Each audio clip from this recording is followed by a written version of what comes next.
मुकेश अंबानी और अनिल अंबानी दोनों धनाढ्य उद्योगपति धीरूभाई अंबानी के बेटे थे।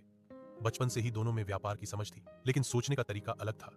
जब धीरूभाई अंबानी ने अपने साम्राज्य को बांटा तो उन्होंने दोनों बेटों को लगभग 35,000 करोड़ की संपत्ति दी। समान हिस्सा, समान भरोसा।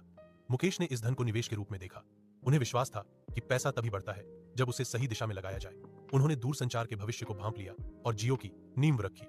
शुरू में लोग हंसे, टेलीकॉम में पहले से बड़े खिलाड़ी हैं, नया आने वाला टिकेगा कैसे। लेकिन मुकेश ने हार नहीं मानी। उन्होंने भारतीय जनता को सस्ती और तेज इंटरनेट सेवा देने का सपना देखा और उस दिशा में बिना रुके काम किया। दूसरी ओर अनिल अंबानी ने भी अपनी तरफ से खूब मेहनत की, पर उनका दृष्टिकोण अलग था। उन्होंने कई नए प्रोजेक्ट्स में निवेश किया, लेकिन कुछ फैसले जल्दबाजी में लिए गए।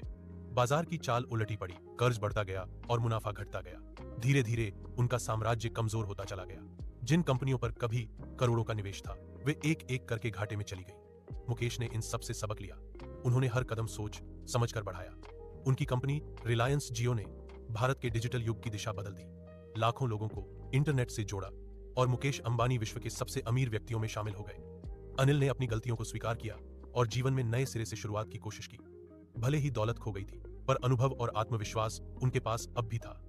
उन्होंने अपने पिता की एक बात याद की, सफलता और असफलता दोनों अस्थायी हैं, पर कर्म स्थायी है।